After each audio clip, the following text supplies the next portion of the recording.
Hello and welcome to Pluribus Unum's Fireside Chats. Not as good as FDR's, but hey, it's something. Now, today is, of course, going to be a bigger episode because, something interesting just happened. Two something interesting happened. And, well, we'll get to that when we get to that.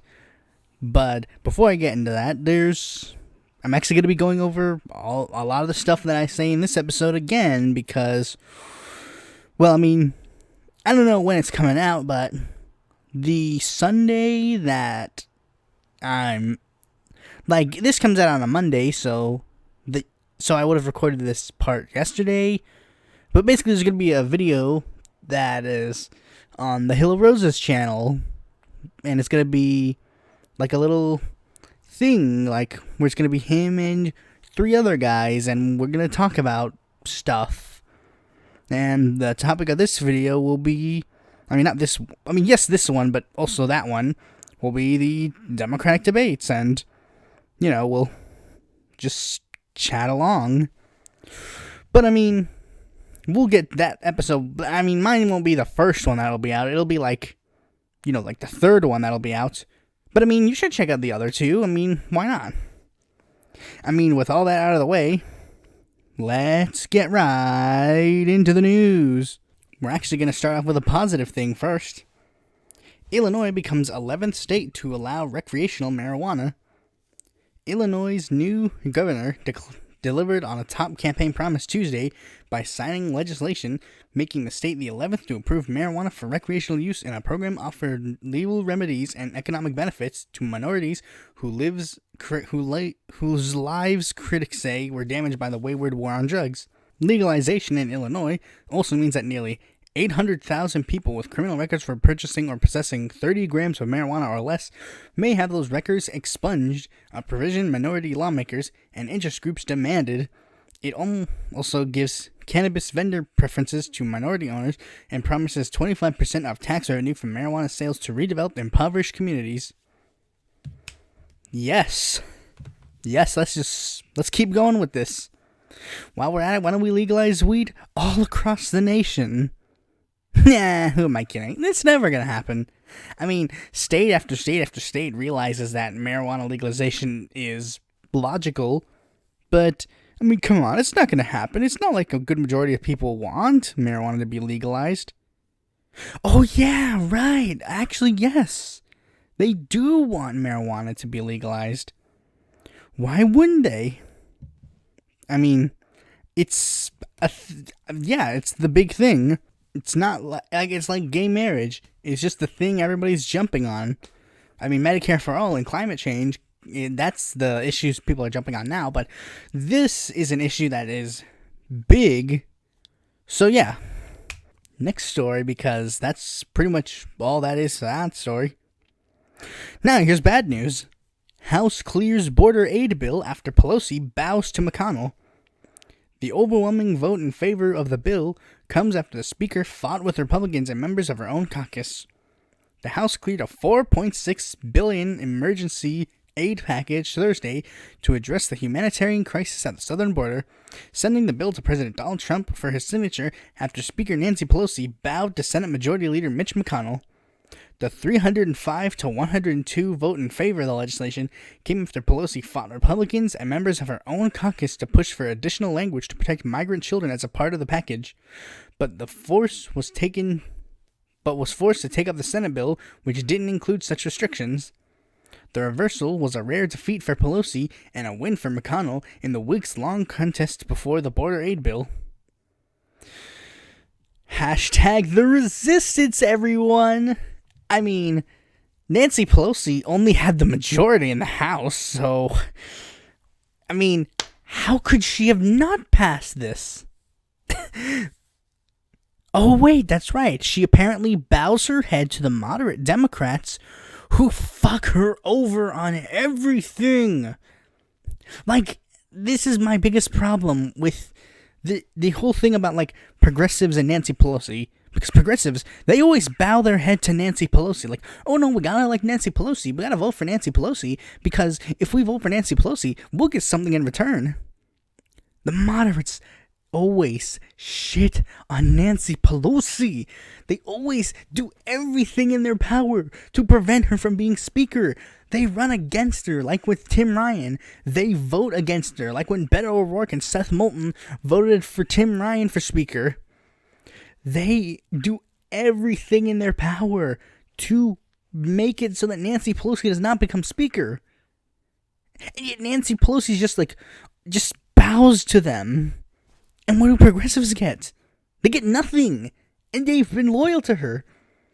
It's literally like the bad boy and the nice boy.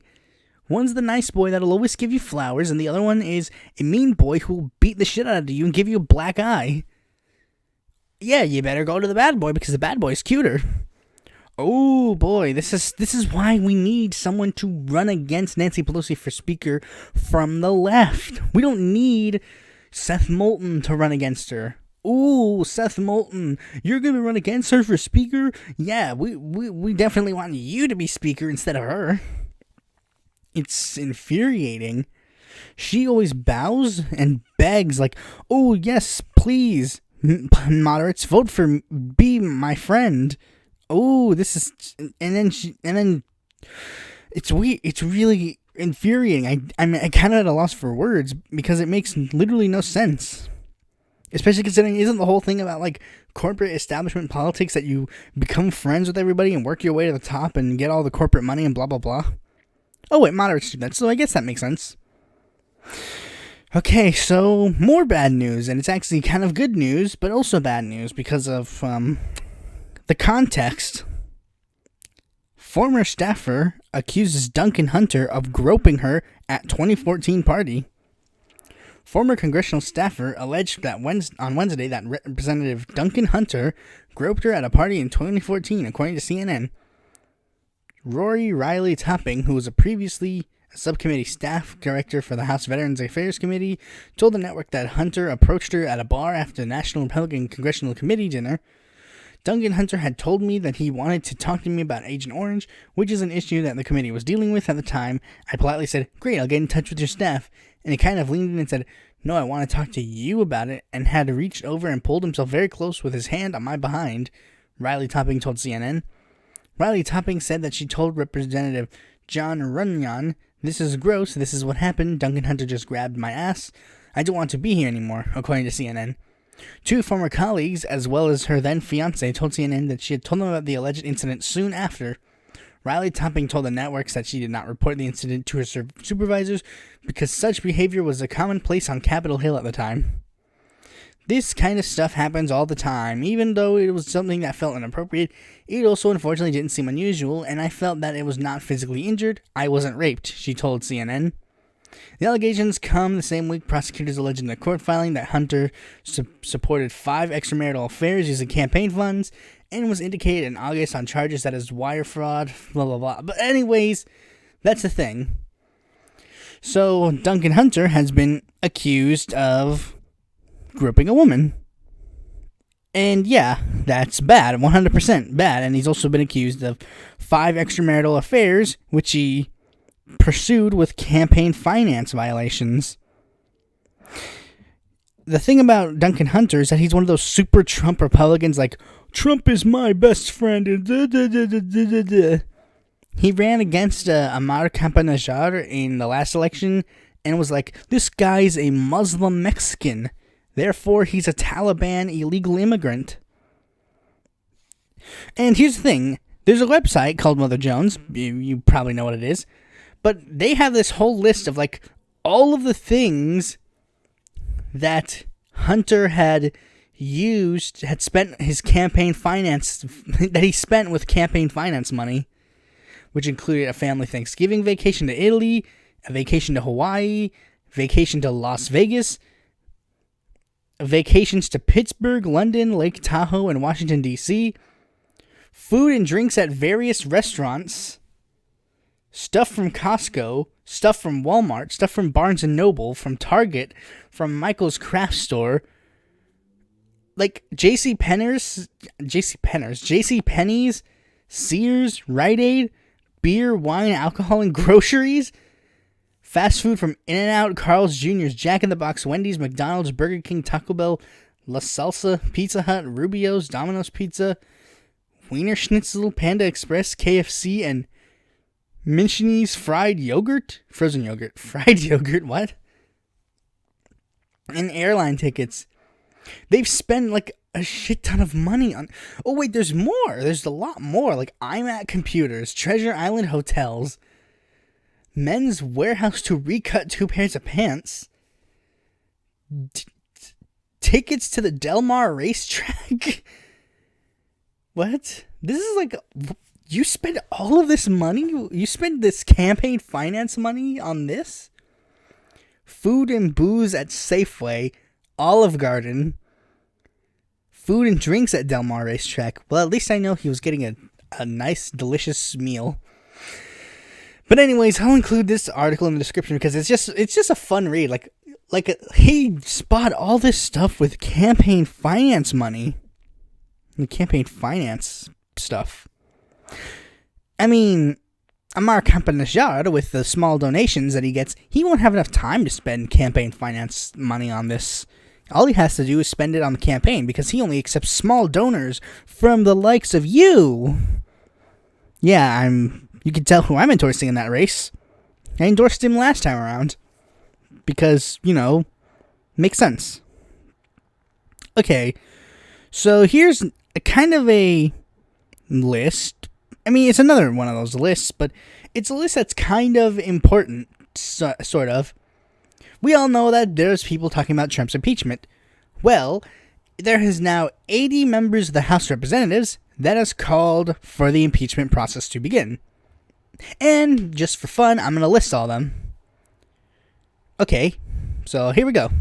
Steve Cohen, David Cicilline, Pramila Jayapal, Jamie Raskin, Val Demings, Joe Neguse, Veronica Escobar, Mary Gay Shanlin, Greg Stanton, Ted Lieu, Eric Swalwell, Cedric Richmond, Debbie Mucarsel Powell, Madeline Dean, Justin Amash, Jared Huffman, Alexandria Ocasio-Cortez, Al Green, Ayanna Pressley, Rashida Tlaib, Philemon Vila, Earl Blumenauer, Ilhan Omar, Joaquin Castro, Maxine Waters, Norma Torres, Diane DeGette, John Yarmouth, Seth Moulton, Tom Malinowski, Kathleen Rice, Suzanne Bonamici, Dwight Evans, Don Bayer, Mark Pecan, Juan Vargas, Barbara Lee, Danny Davis, Brendan Boyle, Bill Pascrell, Benny Thompson, Jim McGovern,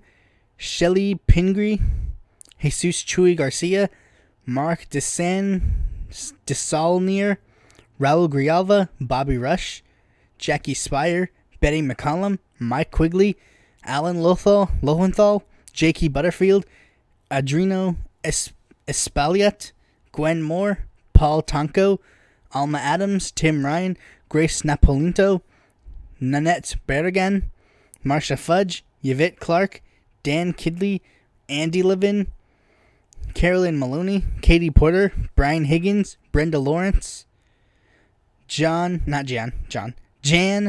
Shachowski, Sean Caston, Tony Cardenas, Nydia Valaquez, William Lacey, Adam Smith, Mike Dowell, Jim Himes, Jimmy Gomez, Donald Narcos, Lloyd Doggett, Scott Peters, and Joseph Kennedy III. So, those are all of the members of the House that are calling for the impeachment of Donald Trump. Now, personally, I'm not entirely sure that the impeachment proceedings should begin as of right now. Because here's the thing. All the impeachment proceedings that they have currently are, each of them are trying to impeach him for different reasons. The Emoluments Clause, Yemen, Russiagate. They all want to impeach him for different reasons. Some reasons I'd be like, okay, you got me there. And some I'm like, no, you can't impeach him on that. But, they're trying to impeach him for different reasons. And some reasons I'm like, yeah, I respect, and some I don't. But anyways, I think ultimately he will not be impeached, mostly because I don't believe that he will be president in the next 4 years. He'll be arrested and get a lot of campaign finance biz and be arrested for all that stuff, but I highly doubt that he will be impeached because, Nancy Pelosi's not going to push through it, so why bother? If the leader of the House isn't going to do it, there's really nothing to do. Kucinich tried, and Pelosi was like, nah, we're not going to impeach Butch or Dick Cheney. We're not going to do that, even though she had ample time to do so. I mean, yeah, she had ample time to do so. She said that she was not going to impeach in 2005, so she had ample time to impeach. But anyways, there's going to be a lot of reasons why impeachment probably won't happen. For one, they're going to have to pick what they're going to impeach him on, and not everybody's going to impeach him on the same thing. Swalwell, for example, I believe will 100% be like, no, let's not impeach him on that. We need to impeach him on being Putin's bitch. We need to impeach him on this because this is the thing. We need to impeach him on this. But they're not gonna. Everyone else is gonna be like, hold on, dude, we can't do that. We gotta actually impeach him on actual substance. They're gonna be like, no, we gotta impeach him for being Putin's bitch. We got to do that. That is it. That's the whole thing. That's what's gonna happen. They're not going to agree on something to impeach him on, so the impeachment proceedings die there. But even then, of course, it's not going to get past the Senate, and it won't inevitably succeed, and it probably would lead to Trump winning if they try to impeach him now. You could try, my position on impeachment is more this. All the stuff that you can impeach him on at any point. Try to win in 2020 first, and then you can try impeaching for that. Now let's move on to 2020 watch. Dun-dun-dun-dun-dun-dun. Okay, so this is really weird. I didn't expect to make another 2020 watch about the 2020 Democratic primary until either candidate started dropping out or Stacey Abrams would actually jump in the race. Because she says, I'm going to jump in September. I think I could win then. No, you're not going to win, you stupid idiot. But anyways, here is a 2020 contender for the Democratic Party that is actually major. Joe Sestak, former congressman and 3-star general, joins the 2020 presidential race. Former Pennsylvania congressman and retired 3-star admiral Joe Sestak announced Sunday that he is running for president. Becoming the 25th candidate to seek the Democratic nomination, Sestak, a Vietnam veteran who also served in Iraq and Afghanistan, made his announcement in a video posted to his campaign website. Americans want someone who they can trust. Americans want someone who is accountable to them, above self, above party, and above any special interest. They want a president that has the depth of a global experience to restore U.S. leadership to the world to protect our American dream at home. Okay, so first of all, what are my thoughts on Sestak announcing that he's running right now? I think it's a terrible move because here's the thing. The first Democratic debate is what's considered to be the maker or breaker of campaigns. If you don't make it to the first debate, unless you have if you don't make it to the first debate, your campaign is pretty much considered over. If you fail in the first debate, your campaign is pretty much considered over. So Sestak shouldn't have announced that he was running at all. Now, is Sestak a really progressive guy? Not really. My research on him has shown him to be, the average liberal type, not progressive by any means. He was, his biggest thing was that he ran for Senate twice. In 2014, in 2010 and 2016 for Pennsylvania Senate. In the 2010 Senate race, the incumbent Republican senator switched his party affiliation to Democrat because he knew he wasn't going to win the Republican primary because the opponent was an adherent Tea Party guy. So, since the Tea Party actually succeeded in a lot of its regards, they pushed all the moderate conservatives away and made the Republican Party a lot more conservative. So he was like, I might as well run in the Democratic primary because then I can at least, win in some regards. I can actually win through the primary Joe Sestak announced that he was going to be running in the primary against him, and the Democratic Senate campaign, like the DSCC, they hated that. They hated the fact that he was going to run against them, because they're like, what the fuck, dude? This is the only way that we're going to be able to keep our seat. The only way we're going to get the Senate seat, so shut the F up and don't run.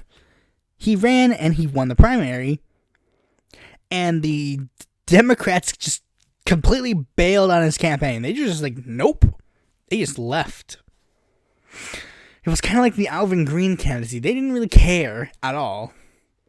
The 2010 midterms for the Democrats was pretty awful, if you think about it. I realized Alvin Green was a guy... Never mind. I'm not going to get into Alvin Green's candidacy. I might go into it in a more in-depth video. But anyways, Joe Sestak, he ran and he lost. Then in the 2016 election, he ran in the primary again. But this time he didn't even get it past the primary. He didn't get to the general. He just lost in the primary. So yeah, Sestak, you're not really going to go far in the race at all. But, I mean, you can try if you want. So anyways, now let's move on to the presidential candidate of the day.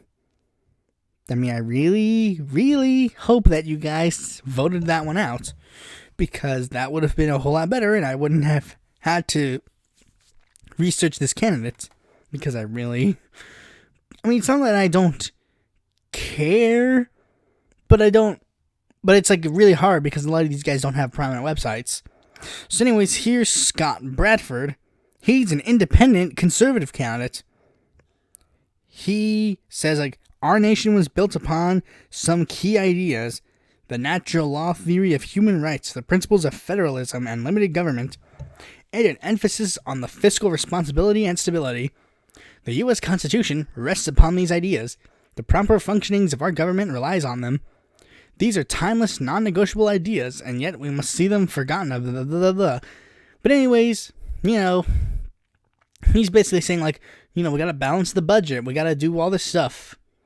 His major issues are human rights, federalism, and this. It's basically all this kind of stuff. And, like, he says, like, that, like, Obamacare is not good. Basically the average conservative talking points. Maybe PaleoCon. You should try running for the Constitution Party. Oh wait, the Constitution Party is probably about to implode on itself, so never mind. So anyways, now that we got all that out of the way, let's talk about the big thing of the time. The big thing. The 2020 Democratic presidential debates. Okay, so let me give you a brief reminder of the debates. Debate number 1, which was June 26, had Elizabeth Warren, Beto O'Rourke, Cory Booker, Amy Klobuchar, Julian Castro, Tulsi Gabbard, Tim Ryan, Jay Inslee, Bill de Blasio, and John Delaney. And the June 27th debate had Joe Biden, Bernie Sanders, Pete Buttigieg, Kamala Harris, Andrew Yang, Kirsten Gillibrand, John Hickenlooper, Marianne Williamson, Michael Bennet, and Eric Swalwell. Those were the 2 nights and how they broke down. Of course, there are 5 major candidates that didn't make it to the debates. There was Mike Gravel, Wayne Messam, Seth Moulton, Steve Bullock, and Joe Sestak. Obviously, because he announced, like, the day before the debates actually happened. So, yeah, that's pretty much how the debates were broken down. They were broken down in 2 hats. Like, there was, like, one hat that had the top tier guys, like Biden, Bernie, Warren, Castro, Booker. And then the other one had, like, the 1%ers, like Andrew Yang, Tulsi Gabbard, Tim Ryan, etc. Let's start with first things first. Everybody like Kyle and Humanist Report, Mike Figurino, or I forget, like, how to pronounce his last name. But anyways, like, everybody was saying, like, especially considering, like, how Lawrence Lessig pointed the thing about how he was like, I wasn't in the first debates. My campaign is pretty much over from the get-go. I drop out of the race. With all that kind of talk, the debates sounded a whole lot more interesting than they actually ended up being. I was so freaking bored the first night. It was so boring. Like it was boring and disorganized. And even night 2, even though it was slightly better, it was boring and disorganized. Like, that's the thing. It's, like, really boring and disorganized. I was literally, you know the whole thing where they're like, we gotta go to a quick commercial break because I hear some audio troubles. It's like, that was going on in the second minute of the debate. People were saying, like, oh, this is, like, big things. It's super big and gonna be super interesting for all the political guys. And I didn't care at all. Even back when I was in, like, 16, I was kind of starting to get into this stuff. It was like, even then I was like, it's kind of boring. It's like 2 hours, and you're not even talking about, and the worst part about this debate being organized is that it wasn't even organized right. It's like, we're gonna ask one person one question each. Nobody gets a chance to respond to the questions. We're gonna talk to Michael Bennett in regards to guns. It's like, oh, you're not going to talk to Eric Swalwell, the guy whose campaign is literally about gun violence? You're going to ask, like, it'd be weird, like, it'd be going to Marianne Williamson, like, Marianne Williamson, what are your thoughts on blah, blah, blah? It's like, wait, but this person's campaign is about this, not her. Why are you going to her? This person's campaign is about that. Like, it'd be like if they went up to Jay Inslee and was like, okay, so Jay Inslee, I know your campaign's purely focused on climate change. Let's talk to you about something completely different from climate change. They at least gave Jay Inslee that because, he was crying about the climate debate not happening. But basically, my predictions going into the debate were night 1 would have Warren win, and then Tulsi and Corey would be kind of winning, and the losers would be Delaney, Klobuchar, O'Rourke, and Castro. And then night 2 would have, like, Bernie, Kamala, or Pete win. Andrew Yang would kind of win. And Biden, Bennett, Hickenlooper, Gillibrand, and Swalwell would pretty much be losers because their campaigns had nothing going for it so far, so why start now? Now, of course, there's some things that are like, you're kind of wrong / kind of right. But anyways, like, the first... Now, I think the best way to talk about it is actually to look at the time that each candidate was given first before going into, what was being said. Because here's the thing. The amount of time that a candidate has is one thing. What they said during that time is another. Now, night 1, Jay Inslee was covered the least amount of time with 5 minutes. Followed by Bill de Blasio, who had 5.6 minutes. John Delaney was 6.6 minutes, tied with Gabbard. Tim Ryan, who had 7.7 minutes of talk time. Amy Klobuchar had 8.5 minutes of talk time. Julian Castro had 8.8 minutes of talk time. Elizabeth Warren had 9.3 minutes of talk time. Beto O'Rourke had 10.3 minutes of talk time. And Cory Booker had 10.9 minutes of talk time.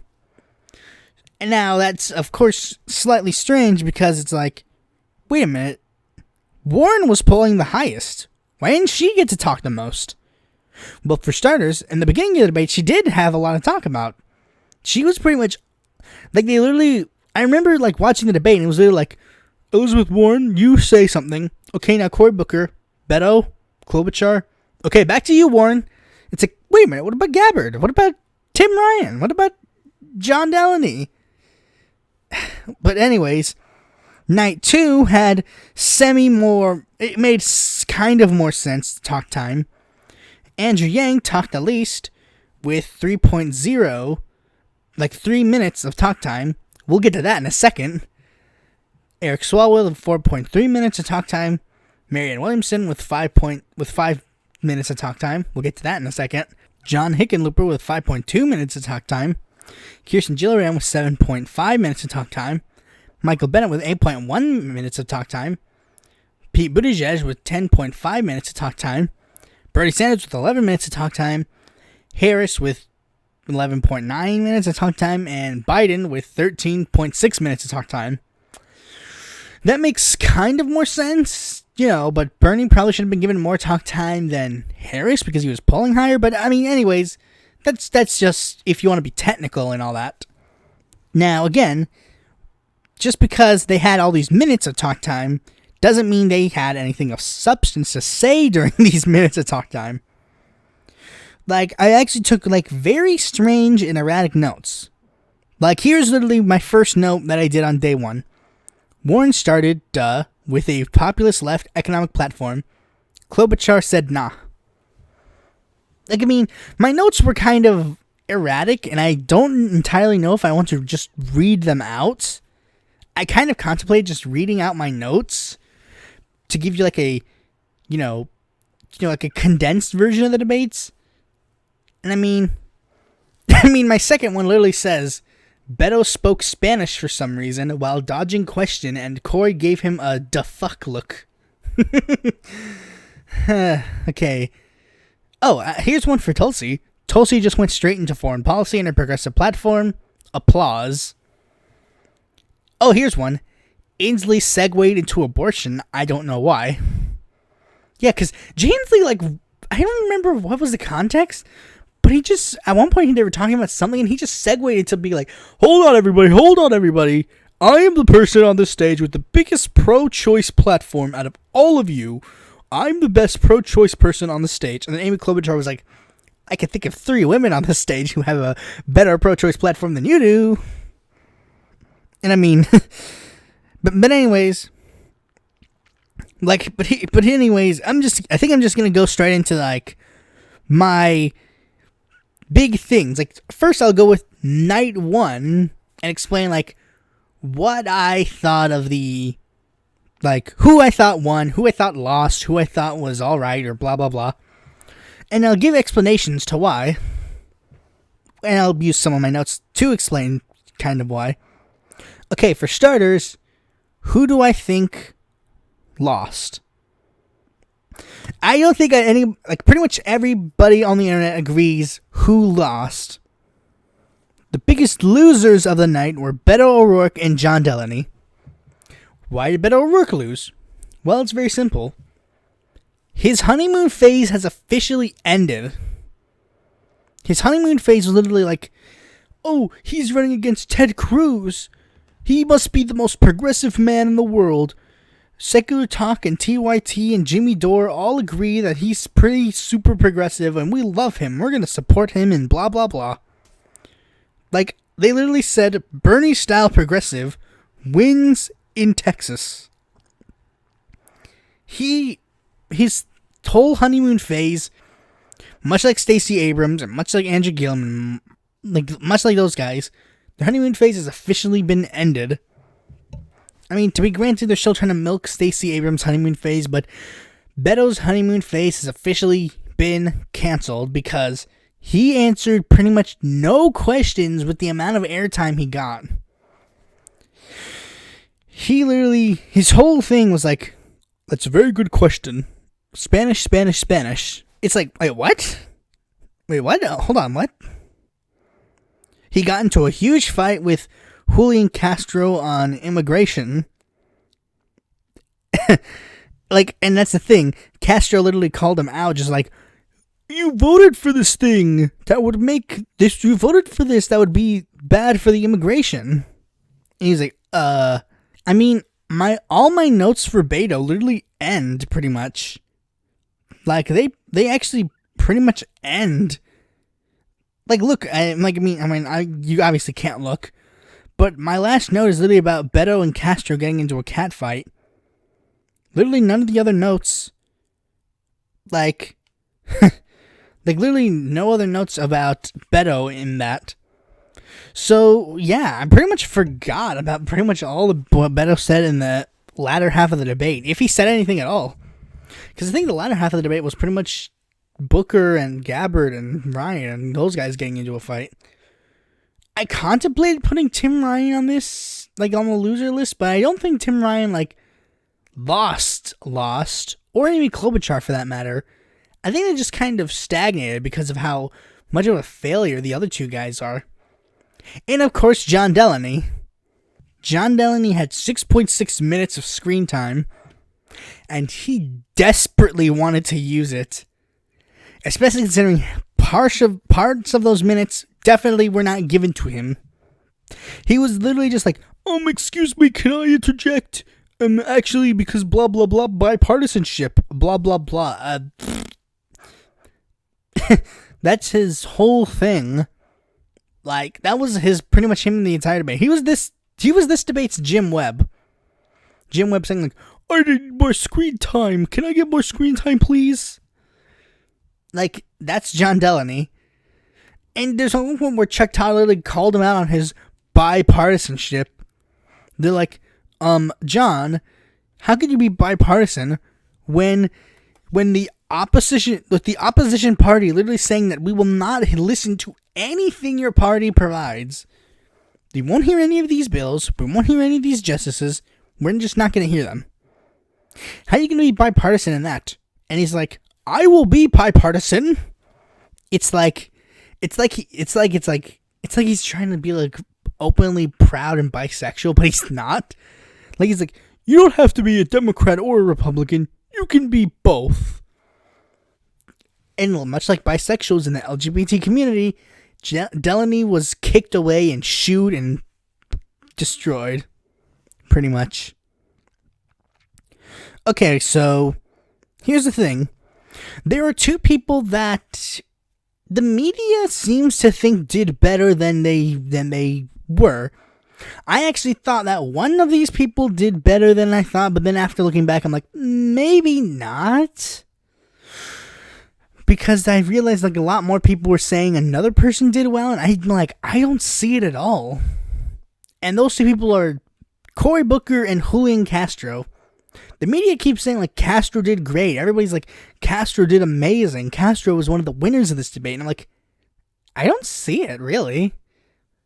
Oh, what did Julian Castro say? Oh, I'm sad that a mother and that a father and its baby drowned. That was a lot of his debate stuff, like immigration. And I mean, of course, they ask him the immigration question because, you know, he's Hispanic. If I was on a debate stage, they'd probably ask me an immigration question as well. But I mean, you know, it's not necessarily that it's not that he did bad, it's that he did okay. He and Booker did okay. Looking back, I'm like, I thought Cory Booker actually did do well. But now looking back, I'm like, yeah, I mean, he had those minutes, but he didn't use those minutes 100% to his advantage. He did well, but he didn't do okay. Like, I mean, he didn't shine. Like, I wouldn't say, like, he wins. Like, he is amazing. Like, this is going to put Beto O'Rourke on the map. Maybe it will put him, like, maybe it will make him take the place that Beto used to call his home. Maybe he will outshine Kamala Harris, and then he'll be in the top 5. Or maybe he'll just get a steady number 6. But either way, I don't think Booker nor Castro will be succeeding to going to any farther places in the future. Now, here are the two semi-winners of the debate.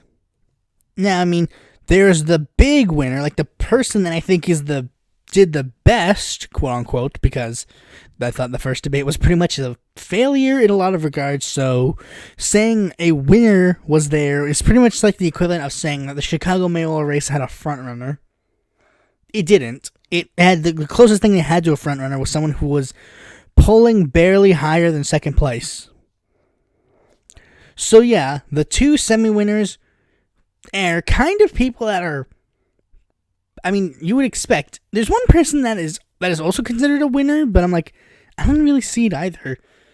And it was people think Jay Inslee did well, and I'm like, I don't really see it. I mean, I get what you're trying to say. That I think he just kind of was there. Personally, at the very least, he did okay, but I don't think he did like succeedingly well. Especially considering, you know, much like Andrew Yang, he didn't have the time on his hands. He had the least amount of time.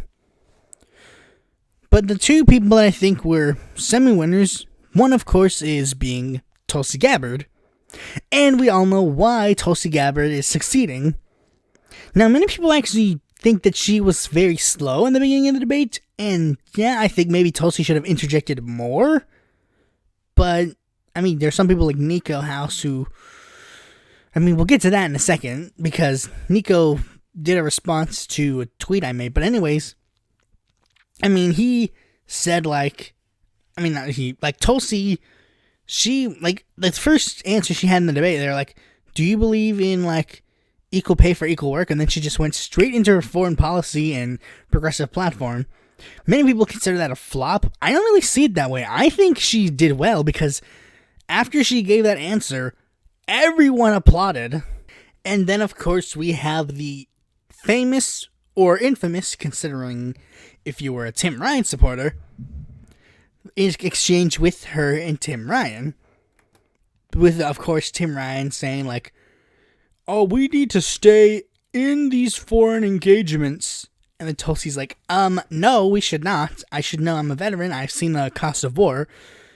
And then he even goes like, actually, I think that we need to fight back against the Taliban, because the Taliban, when we weren't there, they were flying planes into our towers. And they're like, and then she literally goes in like, the Taliban did not attack us during 9/11. Al-Qaeda did. And if I were Tulsi, I'd actually would have went further. I would have been like, and it's funny, Tim, in these foreign interventions, we're actually allied with Al-Qaeda. Isn't that hilarious, Tim? Bills that you voted for. I mean, if he voted for the bills. If he didn't, I would have not said the last part, but I definitely would have said, like, but we're actually allied with these guys. And, of course, you know, that also got a lot of applause. And a lot of progressive media outlets were like, yes, this is good. Because, you know, this will lead to Tulsi getting a lot more support. In fact, it worked, because out of night one, she was the most looked up candidate out of all of the candidates. And my relatively apolitical mom said that Tulsi Gabbard did really well in the debates, because she watched them. And, well, that is good. The other semi-winner was someone that completely caught us off guard. Bill de Blasio. Oh boy, I did not expect Bill de Blasio to do as well as he did. Like, I'm actually really perplexed. I was literally sitting in the debate, and as soon as de Blasio spoke, it was like, whoa, hold on, buddy. Whoa, back up, bro. This is great. He's great.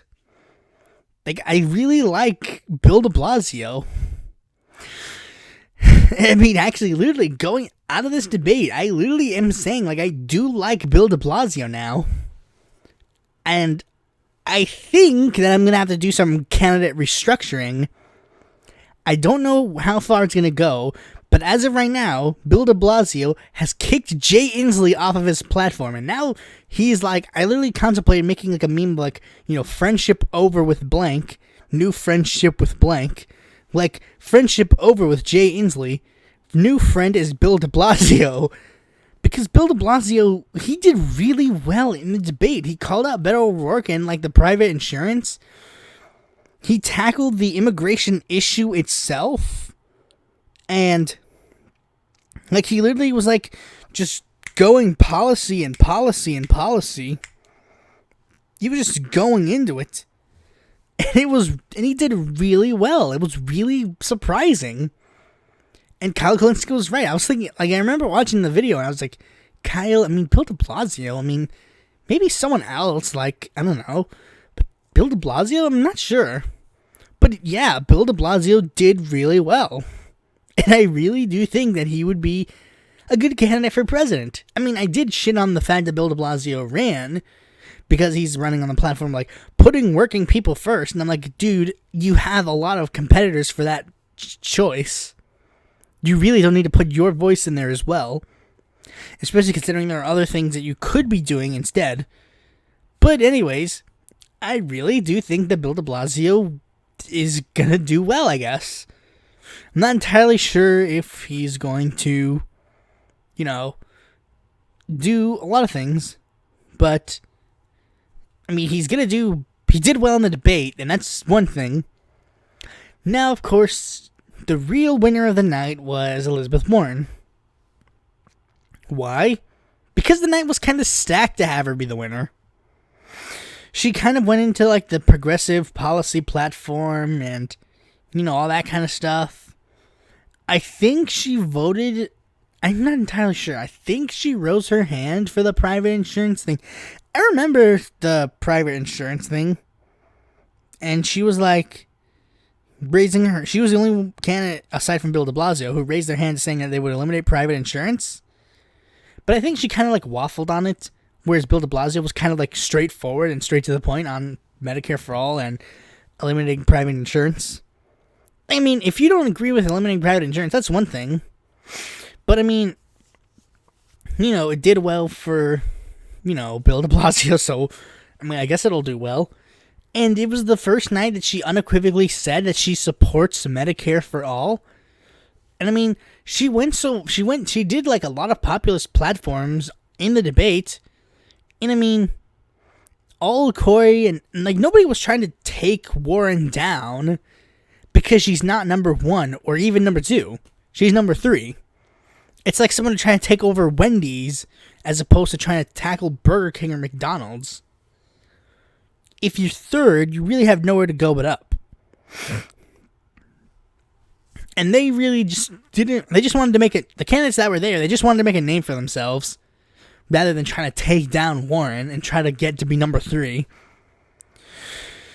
If it was like Pete Buttigieg there or Kamala Harris, then they would have probably tried to take on Warren, but they're not going to. So inevitably, it's not going to do well. They're not going to do that good. And I mean, yeah, Warren was kind of the foreseeable winner from the night since day one.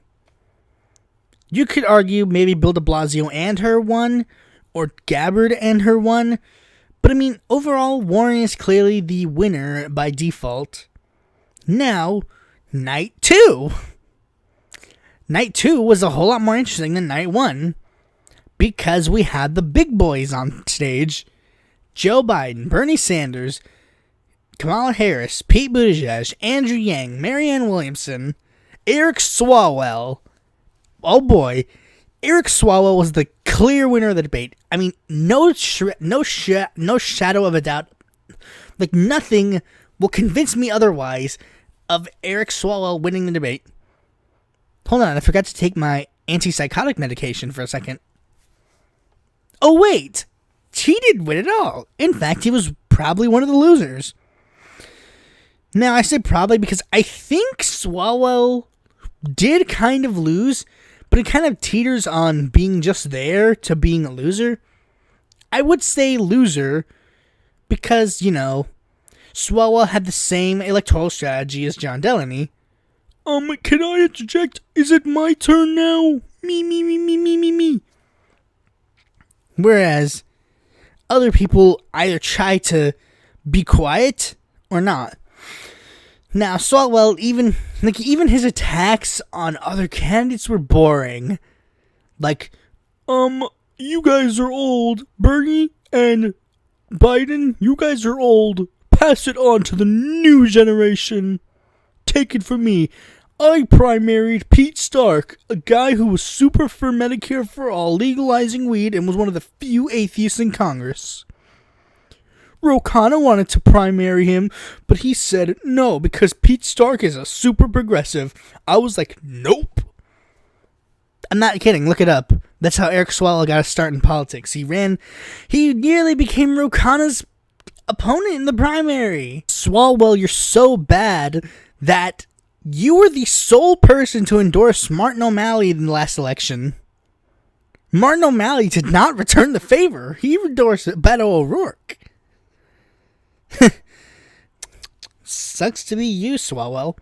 It doesn't help that you're the gun control candidate in a party that's pretty much gun control only.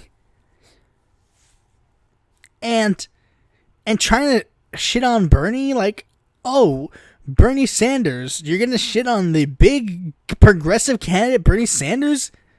Like, even Marianne Williamson called him out on his BS. Like, she literally went up to him and was like, well, I mean, she didn't go up to him, but she said, like, Eric, just because you're young doesn't mean you have young ideas. You could be a young person and be old in your mind. And of course, another loser is John Hickenlooper, because he didn't really do anything that would, he was pretty much just the centrist candidate. Medicare for all is bad. Socialism is evil. That was his whole shtick. And it doesn't really work when your party's trying to move further to the left. And of course, there are other candidates that are like that in this regard. But it doesn't really help at all when you actually do the stuff. It doesn't help when you're actually running in a party that's kind of, the moderate stance of the Democratic Party among the base is dead. Among the donor class, it's 100% ready and on board, but amongst the young people, it's not. And of course, the biggest loser of the night was Joe Biden. Joe Biden was the biggest loser of the night. I was sitting there on the debate laughing my ass off every time someone ganged up on him. Because here's the thing. The one thing every candidate had in common was that they were all trying to take down Joe Biden. And it worked. Biden has went from the highest polling candidate to the popularity of him going down. I don't necessarily think it reflected 100% in the poll numbers, but he's kind of been down in popularity, which shows that just exposing Biden for what he is clearly worked. Bernie, of course, went against his foreign policy. Eric Swalwell tried to go at him for his age. A moderator called out Joe Biden for the Obama-Biden deportations, and he was like, what? Kamala Harris went after him for his segregationist past, praising segregationists and opposing busing, and he was like, and he was literally at one point no, I did not oppose busing. I screamed at the top of my lungs, I'm like, yes, you did. Yes, you did. She's completely right. Yes, you did. And even at one point where Michael Bennett was literally just weird, and it was he was saying something, I'm like, drone on, why don't you?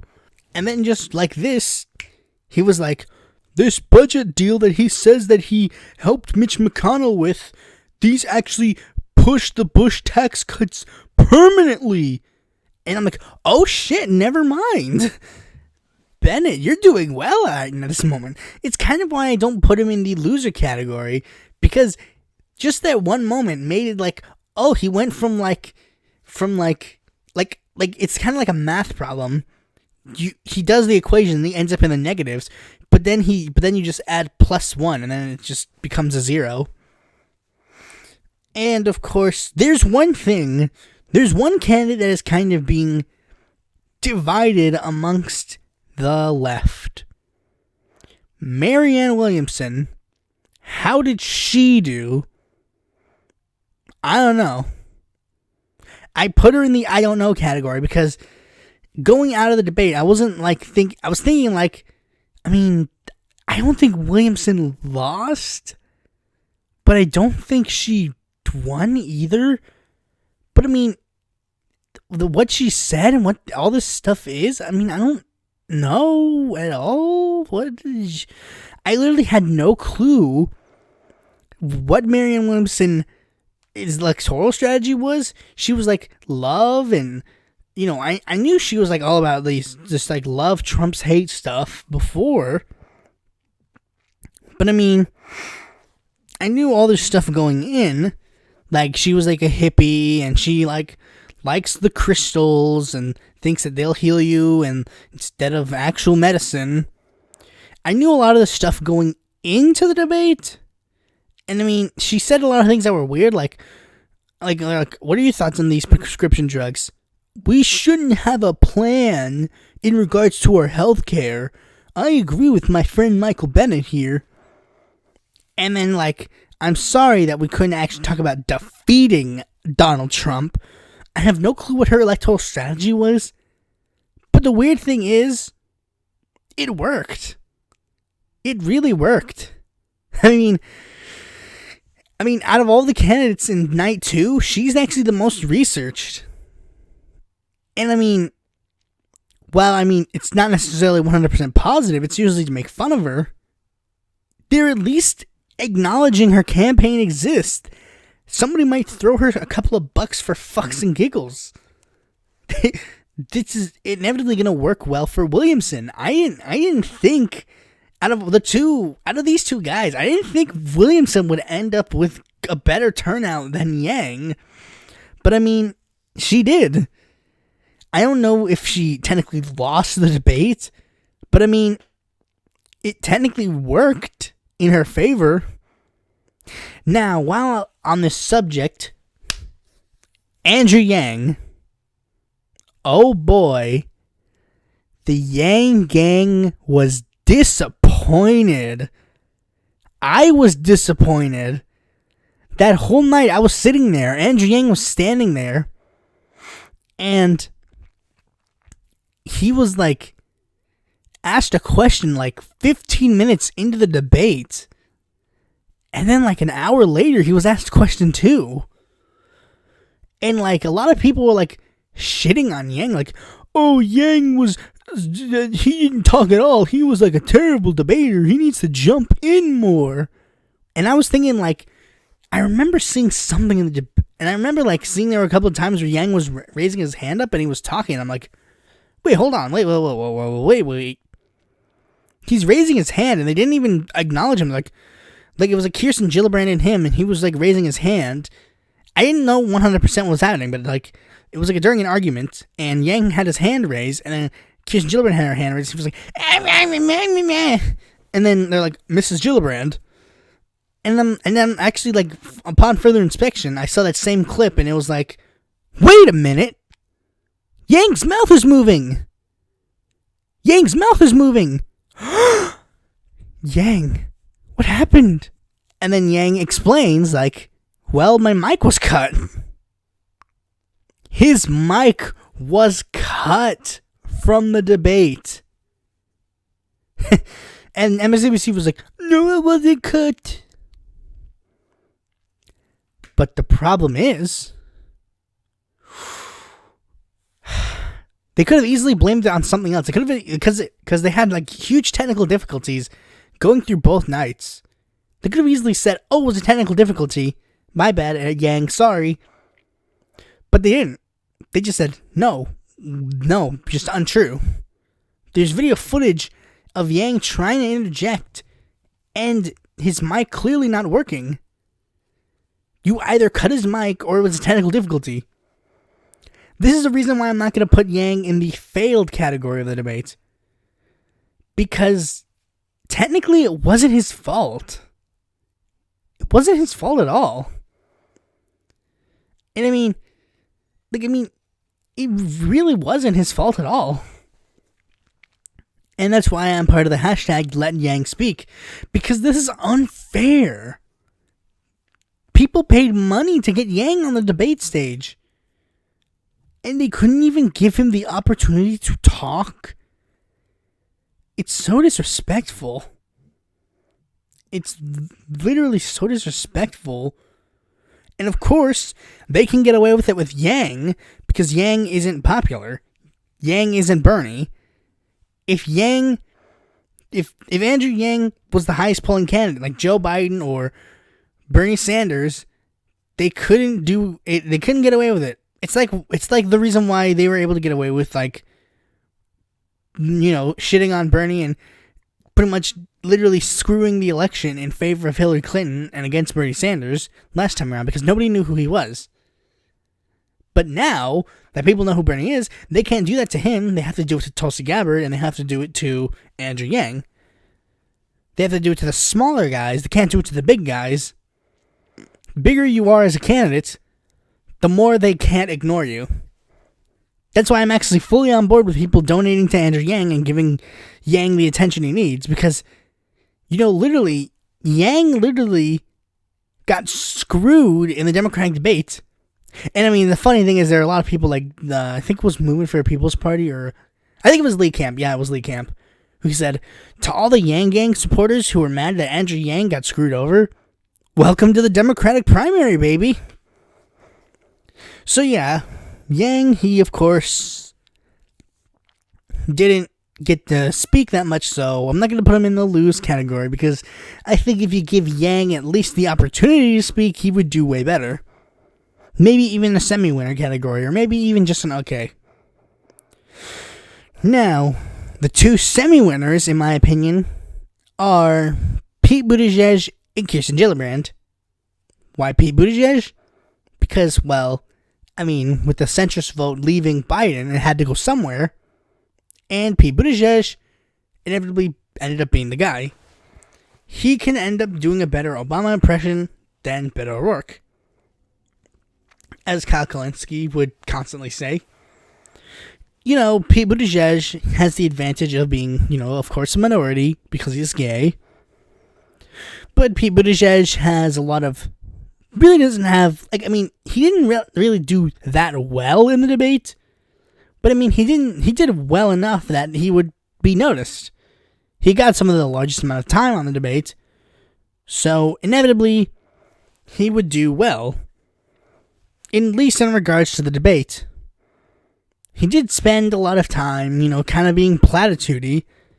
But I mean, for the most part, the average person who might not know 100% about politics might look at Pete Buttigieg and say, well, I mean, at least Pete Buttigieg is pretty cool. They might not be 100% on board with policies or policy-driven candidates. But I mean, they'll look at Pete Buttigieg and be like, well, at least I can kind of look into, having a diet Obama because Biden stinks. Kirsten Gillibrand, she was also kind of, she did use the fact that she was the Me Too candidate to her advantage, mind you. She did use a lot of that to her advantage. But she also didn't only use that. If she only used that, then she would be bad. But she didn't only use that. She did talk about a lot of actual policies, like campaign finance reform being the biggest thing. She did talk a lot about campaign finance reform. Though, to be fair, she did talk a lot about, the women's rights and blah, blah, blah. Not blah, blah, blah on that, but she did kind of sound like SJW-ish. So a lot of the right-wingers who are the alt-right SJW haters, they're not going to be turned on to her candidacy anytime soon. But, she did do well enough to be considered a winner, kind of. Now, the winners, because inevitably, the winners are obviously these two, Bernie Sanders and Kamala Harris. Now, a lot of people put Bernie Sanders in the semi-winners category, but I personally don't see it. I think he did really well with the, it's the biggest thing because with the time he had, and he used that time policy, and that does well because, as the college kids before the debate actually said, we care about policy, we could really care less about the fact that he's gay and stuff or blah, blah, blah. So, he inevitably used, he didn't only have a large amount of time, but he also used that time to talk about policies and substance rather than just him being like, I am black or I am gay or blah, blah, blah. Vote for me. Obama was pretty cool. Vote for me. Now, there are some other people that are 100% not going to do that 100%. And for those who might not be 100% keen on policy, but would like for the Joe Biden to be taken down, Kamala Harris is the best way to go. because, Kamala Harris, she had a lot of time, but she didn't 100% talk about policy as much as other candidates like Bernie, but she did use that time to set her foot as like the kind of fallback candidate to Joe Biden, which kind of leads into the credence of like Joe Biden wasn't actually there to win the presidency. Joe Biden was there to kind of just bolster Kamala. She just went out and out and out against Joe Biden. I was sitting there applauding Kamala Harris. I was sitting there applauding her. I don't do that. But she did inevitably do in a way that would make me actually want to see her win, because she was going against Joe Biden. So, inevitably, yeah, she did do really well. And we'll kind of see that she probably do the better of most of the corporate candidates now. I think Kamala Harris has pretty much set her foot to be the next Joe Biden, pretty much. So, I mean, it really came from that far. I thought Beto would do the best. But, I mean, now I think, yeah, probably Kamala will do the best out of all the corporate candidates now. So, anyways, I think that's pretty much all I got for the Democratic debates. So, even though they were boring, pretty much, I still had a fun time watching them. Might not watch every single debate, though. But, I mean, I'll watch all the ones with Bernie. I'll give you that. So, which I will be watching all of them. Thanks for watching this video. Be sure to like, comment, subscribe, and click that bell to be notified when a future video of mine comes out. And if you're interested in more content from me, you can go to my website or follow me on Facebook, Twitter, or Quora, or check out my articles on the Independent Political Report.